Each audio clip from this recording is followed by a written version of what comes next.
हरे कृष्णा, राधे राधे। आप सभी को मकर संक्रांति की बहुत बहुत शुभकामनाएं। भक्तों, आज की इस वीडियो में आप सभी सुनेंगे मकर संक्रांति के शुभ अवसर पर धर्मराज की कहानी। अगर आपको ये कथा पसंद आए तो प्लीज़ वीडियो को लाइक शेयर करें। चैनल पर अगर नए हैं तो चैनल को सब्सक्राइब कर लें, बेल आइकन को प्रेस कर लें, जिससे आप सभी को हिंदू धर्म से जुड़े सभी व्रत और त्योहारों की वीडियोस देखने को मिलेंगी। आइए अब सुनते हैं मकर संक्रांति की पावन व्रत कथा। एक समय की बात है जब पृथ्वी लोक पर बब्रुवाहन नामक एक राजा हुआ करता था। उसके राज्य में किसी चीज़ की कमी नहीं थी। इसी राज्य में एक हरिदास नामक ब्राह्मण भी निवास करता था, जिसका विवाह गुणवती से हुआ था, जो कि बहुत ही धर्मवती एवं पवित्र व्रता महिला थी। गुणवती ने अपना पूरा जीवन सभी देवी देवताओं की उपासना में लगा दिया और वह सभी प्रकार के व्रत करती थी और दान धर्म भी किया करती थी। इसके अलावा अतिथि सेवा को वह अपना धर्म मानती थी। ऐसे ही ईश्वर की उपासना करते हुए वह वृद्ध हो गई। जब उसकी मृत्यु हुई तो धर्मराज के दूत उसे अपने साथ धर्मराजपुर ले गए। यमलोक में एक सुंदर सिंहासन पर यम धर्मराज विराजमान थे और उनके पास ही चित्रगुप्त भी बैठे थे। चित्रगुप्त जब धर्मराज को प्राणियों का लेखा जोखा सुना रहे थे, तभी यमदूत गुणवती को लेकर पहुँचे। गुणवती यमराज को देखकर थोड़ी भयभीत हुई और मुंह नीचे करके खड़ी हो गई। फिर चित्रगुप्त ने गुणवती का ब्यौरा निकाला और उसके बारे में धर्मराज को बताया। धर्मराज ने गुणवती का पूरा ब्यौरा देखा और वे बहुत प्रसन्न हुए, लेकिन फिर भी उनके मुख पर थोड़ी सी उदासी भी छाई हुई थी। यह देखकर गुणवती ने पूछा, हे प्रभु, मैंने तो अपने जीवन काल में सारे सत्कर्म किए, फिर भी आपने मुख पर उदासी छाई है, इसका कारण क्या है? प्रभु, मुझसे क्या भूल हुई है? धर्मराज ने कहा, हे देवी, तुमने सभी देवी देवताओं के व्रत किए, उपासना की, लेकिन कभी भी तुमने मेरे नाम से कुछ पूजा या पाठ या दान नहीं किया। धर्मराज की बात सुनते ही गुणवती क्षमा याचना करने लगी और कहने लगी, हे प्रभु, मुझसे आपकी उपासना के बारे में कुछ नहीं पता था। कृपा करके मुझे ऐसा उपाय बताइए प्रभु, जिससे सभी मनुष्य आपकी कृपा के पात्र बन सके। मैं आपके मुख से आपकी भक्ति का मार्ग सुनना चाहती हूँ और मेरी कामना है कि मृत्यु लोक में वापस जाकर मैं आपकी भक्ति करूँ और सभी लोगों को इस बारे में बताऊँ।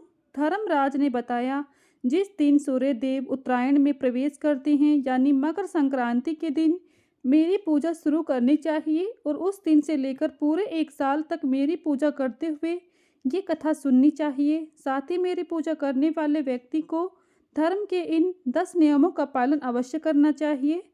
धर्म के इन सभी लक्षणों का पालन करते हुए 1 साल तक मेरी कथा नियम से सुने, दान पुण्य परोपकार के काम करें। अगली मकर संक्रांति पर इस व्रत का उद्यापन करें। इसके बाद मेरी एक मूर्ति बनाकर विधि विधान से प्राण प्रतिष्ठा करवाकर हवन पूजन करें। साथ ही चित्रगुप्त की भी पूजा करें और काले तिल के लड्डू का भोग लगाएं। इसके बाद ब्राह्मण भोज कराएं व बांस की टोकरी में 5 सेर अनाज का दान करें। साथ ही किसी ज़रूरतमंद को गद्दा, तकिया, कंबल, 56 लोटा व वस्त्र आदि का दान करें। संभव हो तो गोदान भी इस दिन जरूर करें। धर्मराज से व्रत का पूरा कथा सुनकर गुणवती ने पुनः धर्मराज से प्रार्थना की, हे प्रभु, मुझे फिर से मृत्यु लोक में जाने दीजिए, जिससे मैं आपका व्रत कर सकूं, साथ ही इस व्रत का प्रचार भी लोगों में कर सकूं। इस पर यमराज ने गुणवती को धरती लोक पर फिर से जाने दिया। धरती पर वापस आकर गुणवती ने धर्मराज द्वारा बताए गए व्रत के बारे में अपने पतिदेव को बताया। मकर संक्रांति आते ही गुणवती और उसके पति ने ये व्रत शुरू कर दिया। इसी व्रत के प्रभाव से उन पर धर्मराज की कृपा हुई और उन्हें मोक्ष की प्राप्ति हुई।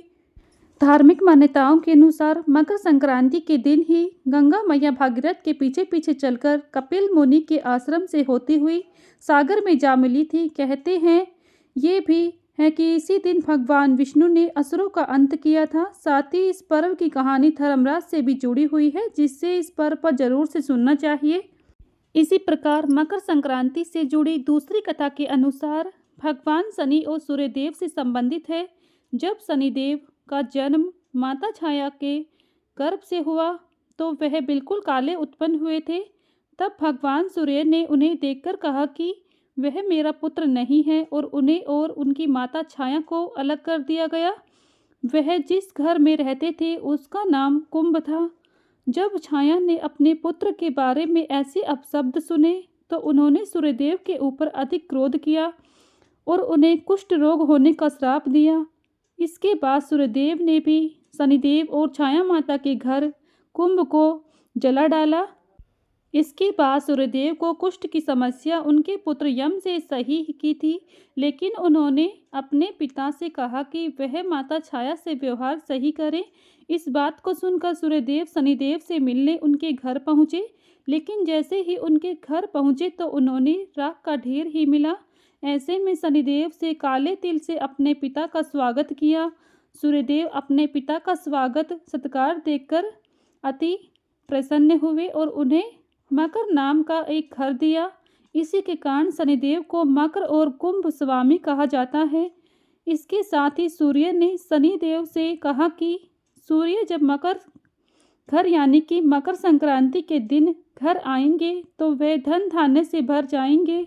इसी के कारण इस दिन हर साल मकर संक्रांति का पर्व मनाया जाता है। यहीं पर मकर संक्रांति की ये कथाएं संपन्न होती है। अगर आप सभी को हमारी ये व्रत कथाएं पसंद आई हैं तो प्लीज़ वीडियो को लाइक शेयर करें। चैनल पर अगर नए हैं तो चैनल को सब्सक्राइब कर लें, बेल आइकन को प्रेस कर लें, जिससे आप सभी को हिंदू धर्म से जुड़े सभी व्रत और त्योहारों की वीडियोस देखने को मिलेंगी। मिलती हूँ नेक्स्ट वीडियो में, तब तक के लिए सभी को राधे राधे, जय श्री कृष्णा।